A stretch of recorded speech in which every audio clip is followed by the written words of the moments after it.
Francine is a dynamic, energetic, engaging speaker. I think if somebody is looking to increase their sales, define their focus, motivate their employees, I think Francine can offer exactly that. I'm not here to force you to change your views. It's not my style. I truly believe there is no one way to do things. And if what you're doing is working beautifully, well then by all means, keep doing it. But if it's just working okay, or could work a little better, well then you may want to consider some other alternatives. Sound fair? Say yes if it does. You stand for getting pleasure out of selling, and you epitomize that. Imagine this. Imagine the pleasure you will feel when you are filling your calendar with clients who are lucrative and enjoyable. And imagine the pleasure when others are talking about you and your work and sending you business. And imagine how hot it will be when you hear your prospects say, "I'm meant to work with you," and they book you right on the spot. I think the big thing is helping people to confront the stuff that's in their way. I mean, really giving them a framework so that they can pull from it, so that they can kind of go past the assumptions that they have and instead implement a system that's replicable. You know what's really interesting about Book Yourself Solid? It's built on both philosophical and practical principles.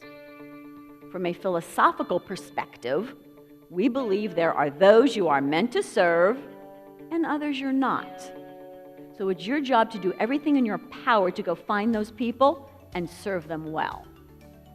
And from a practical perspective, and this may shock you, and no heckling please, from a practical perspective, we don't believe marketing gets you clients.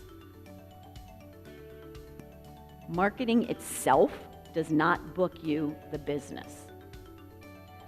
We believe marketing just creates awareness for you and your services.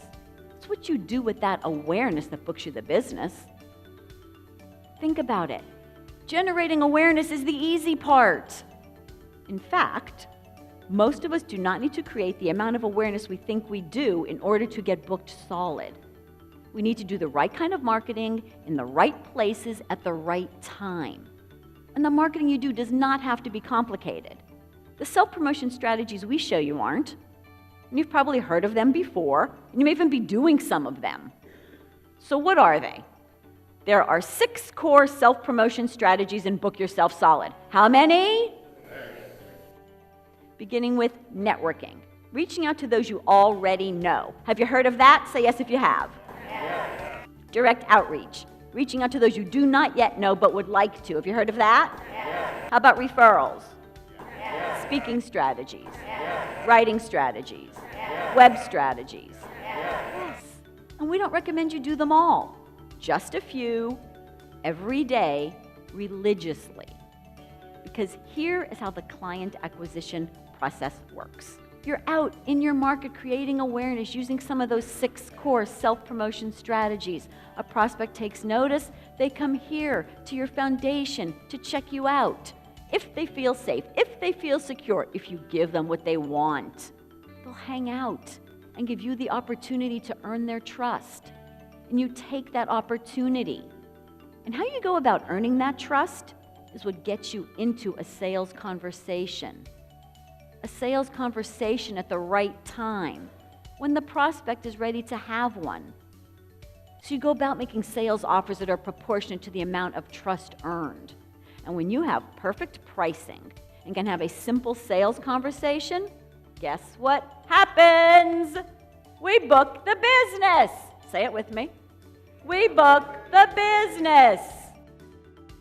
One of the big reasons why so many salespeople say they hate marketing and selling is because they're out there creating all this awareness before they have a strong foundation or a trust-building strategy in place.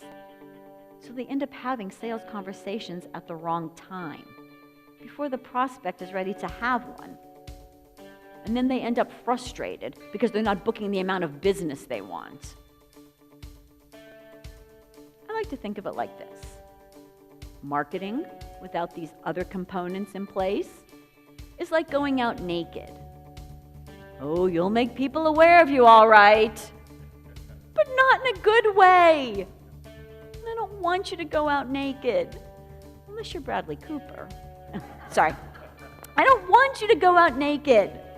That is why I recommend you begin here and build a solid foundation, that place for your prospects to go once they become aware of you so they can see if you're relevant to them.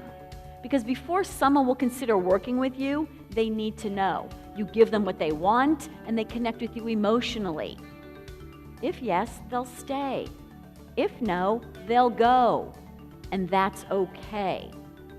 Remember that philosophical principle that Book Yourself Solid is built on? There are those we are meant to serve and others we're not. It's like that Aesop's fable, which I've embellished upon slightly.